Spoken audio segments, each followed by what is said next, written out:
In this video, I'm going to be showing you how to make a lemon powder, and there's one tip that I want to share with you that it's going to take it from being a good lemon powder to an awesome lemon powder.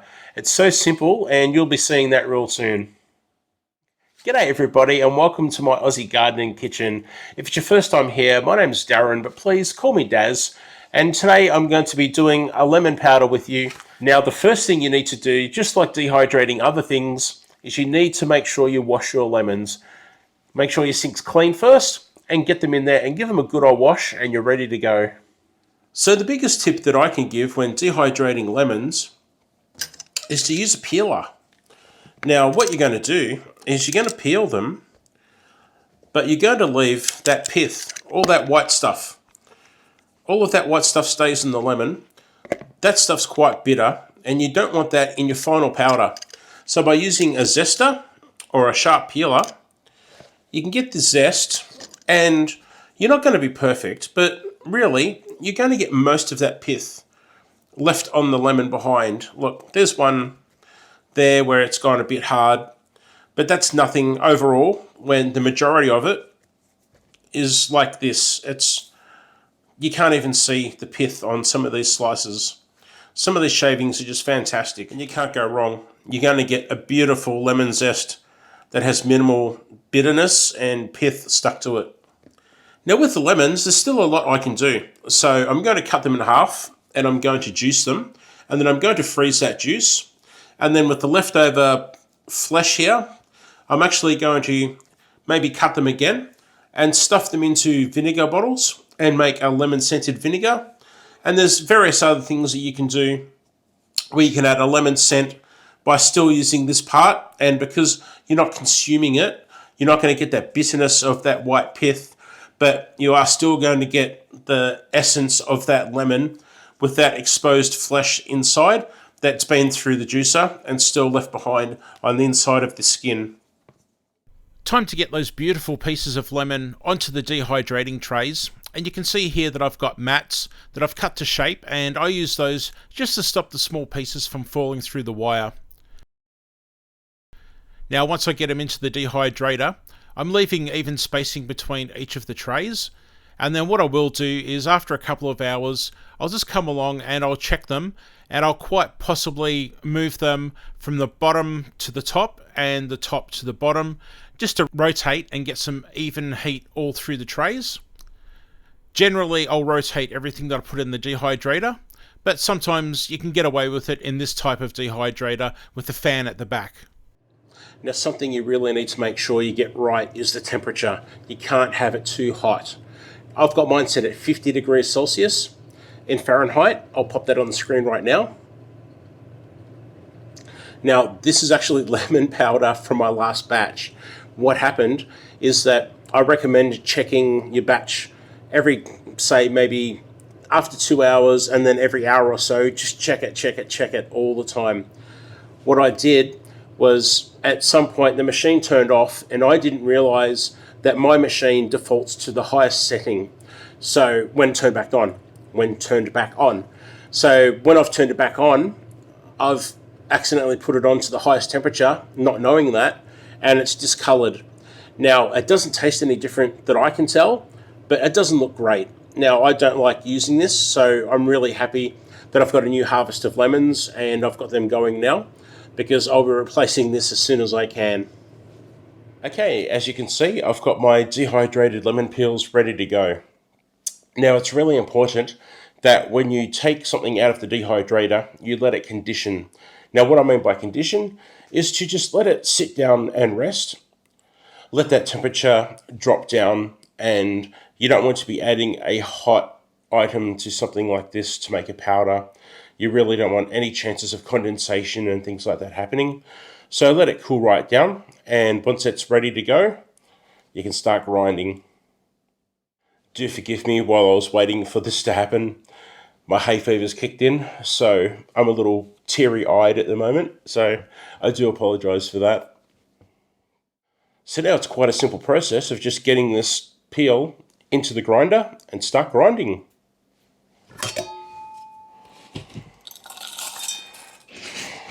My hands are sanitized. It's very important that you have clean hands at all times. You don't want to be getting any type of bacteria into your food after all that effort washing the lemons beforehand and things like that. So either wear gloves or keep your hands very clean, and you can use a hand sanitizer, for instance. I'm just going to do one tray at a time.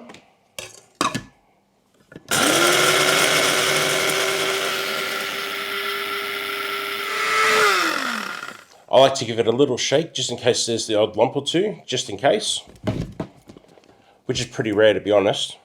And you can probably hear that the sound of the machine is a lot different, which means that the blades are a lot freer, which would mean that there's a powder in there instead of all those ingredients bashing against it now. Normally I sieve my powders, but I don't think I'm going to with this one. It's looking pretty good. Okay, so I've got myself a nice clean sterilized jar here, a nice clean funnel, a clean teaspoon, dry teaspoon, and I'm just removing some of that powder from the lid because as you can see, hopefully you can see it there, you can actually get a fair bit off the lid there. So we'll just take that powder out and pour it straight into the funnel. As easy as that. Now you may find that you'll get a bit of compression where the blades have compacted the stuff down the bottom. So you can just dislodge that with a spoon. And at the end, if you do find that you do have some sort of compaction happening with a bit of your stuff, you can pop it all back into here and just give it a quick buzz, and it's going to break up those lumps. But generally, it doesn't really happen unless you overfill it and spin it too long. You know when your items are dehydrated, when you can pick them up and snap them. They don't bend, they snap and just break free. You want something that's very dry and brittle. No moisture at all. Beautiful. Alright, so this time I'm going to add 2 of the trays together in the grinder, just to show you that it is possible and that me doing it one by one is not really necessary. It's just something I like to do myself. I like to keep an eye on things as they go along, and also like just to make sure that in a smaller quantity it's going to grind down and powder well. But by all means, you can fill the container like that. It's not an issue. In fact, a good quality machine will have an indicator on the side such as mine does, and it'll actually show you a full level where you don't go above. Now, if you remember what I was saying earlier about having done the peels earlier in the day and let them sit aside in the fridge in the bowl, they did go a little bit dark from waiting and they slightly shriveled up a bit. So you could probably see here that this powder is a slightly darker color compared to this gorgeous powder from the lemons, which are pretty much peeled and dehydrated straight away. So you really do want to make sure that you peel your lemons and use them straight away, because you can get a dramatic color difference. And again, also make sure that you have your temperatures correct in the dehydrator, because overheating the lemons is going to have them become a darker color like this, as opposed to a beautiful yellow like this. So I'm actually going to blend these together, but you can definitely see that there's a big difference between the two colors. And if done right, you can get the most gorgeous yellow color from your lemon powder. It's absolutely beautiful.